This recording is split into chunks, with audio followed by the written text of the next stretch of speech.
A great first batch of Xbox Game Pass games for 2022, and Halo Infinite has helped a game on PlayStation.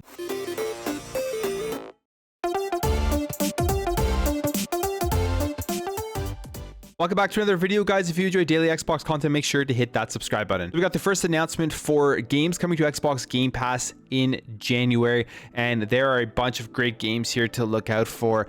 There are some big hitters like Mass Effect Legendary Edition and Spelunky 2, as well as just some cooler looking side-scrolling platforming action games. So let's go over the list here. Starting off here with Gorogoa. This is a puzzle game with like a storybook style point and click graphics, I guess you could say. This is available today on Cloud Console and PC, and it was a winner of debut game at the BAFTA Awards. Next one we have is Olia, which is a side-scrolling retro action platformer, and this game looks very cool with the graphic style, the boss fights, the enemies and action, all that kind of stuff. So really excited to check this one out, and it is available as well today on Cloud Console and PC. And then the last one here we have is called The Pedestrian, which is like a puzzle platformer style of game. Really different and interesting idea. I haven't seen this idea before, but basically you have to move around the different pieces of the level, and then you have to traverse your way through it before moving on to the next section. And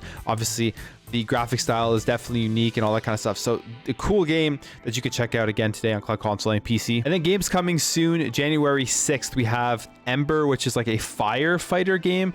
It's a co-op game, I guess, where you have to go through and just put out fires and do all that kind of stuff with friends, and I guess do it in a certain amount of time, get points, and do all these different side objectives. So that's going to be available on January 6th. Then we have the big one, which I think a lot of people saw this coming, as it is coming to EA Play, and generally after about 6-7 months that EA releases a game, they bring their games over to EA Play. But if you haven't checked out Mass Effect Legendary Edition yet, definitely worth checking out. I actually bought it when it first came out, and I still have to be Mass Effect 3, but I went through Mass Effect 1 and 2, and there is a nice upgrade to those games worth playing. I mean, they are great games in general, but with the 4K and with the higher frame rates and stuff, it's worth checking out again, with even with the updated controls. It's a great package of games. Then we have Outer Wilds, also available on January 6th. This game has been out for a while, but it's an exploration game in a solar system and crafting and all the type of stuff. Then we have Spelunky 2, a very popular game, has great reviews, a huge fan base for it from the first Spelunky and then over to the second game, a roguelike platformer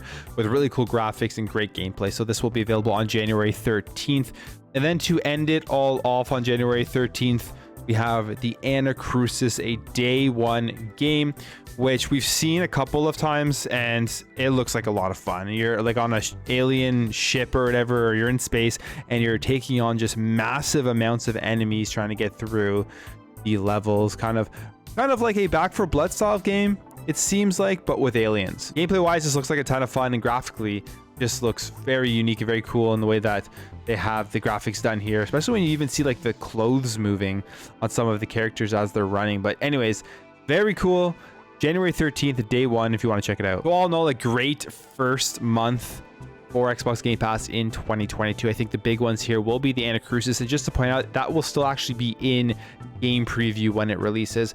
But the Anacrusis, Mass Effect Legendary Edition, Spelunky 2, and for me, the one I think I'm most excited for besides those will be Olia, because I enjoy those styles of games, so that many times in my videos. But it just looks like it could be a great retro style side-scrolling platformer. All right, moving on here to a game on PlayStation and on Xbox, but it is Splitgate. I'm sure a lot of people have already heard about this game. It's kind of like Halo meets Portal.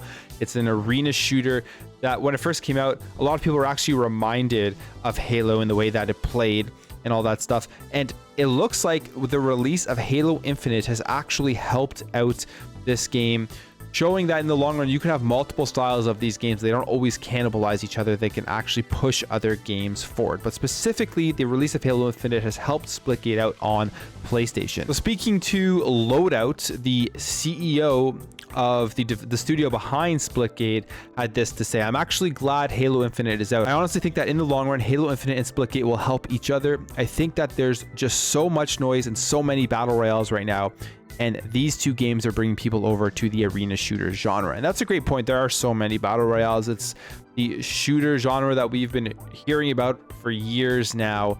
It's great to see arena shooters back in the spotlight because those are the type of shooters I enjoy, and Halo Infinite really is that main game that is going to bring arena shooters back. Continues on here saying, you know, there's a lot of kids who have never played Halo, right? There's a lot of kids who have never played Quake or Unreal Tournament. They've never played this kind of game, and getting them exposed to that, I think, is just a good thing for the genre as a whole.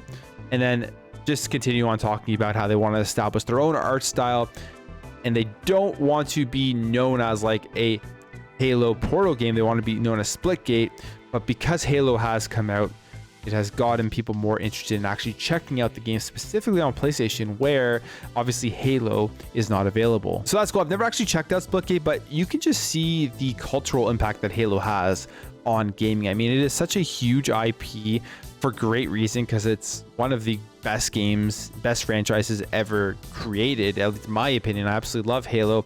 And what they did for the first-person shooter genre, you've seen its effect across the years since Halo Combat Evolved. Multiplayer and with the single player stuff, with the more open world style of campaign, even starting off back with Halo Combat Evolved, where you were dropped in on the Halo and kind of could traverse in that area how you wanted. It wasn't just a linear line. So very, very cool to see that the influence of Halo is making its way over to affecting games on other platforms where Halo isn't available. That's it for me, guys. Let me know what you think about the January 2022 Game Pass first release, and what do you think about Splitgate and Halo's effect in it? Have you ever played Splitgate? If you enjoyed this video, make sure to hit that thumbs up button. If you're new here, you like what you saw throughout this video, would appreciate you hitting that subscribe button. Help the channel grow, help grow this community. Thank you all for watching. Thank you for your support, and I'll catch you in the next video.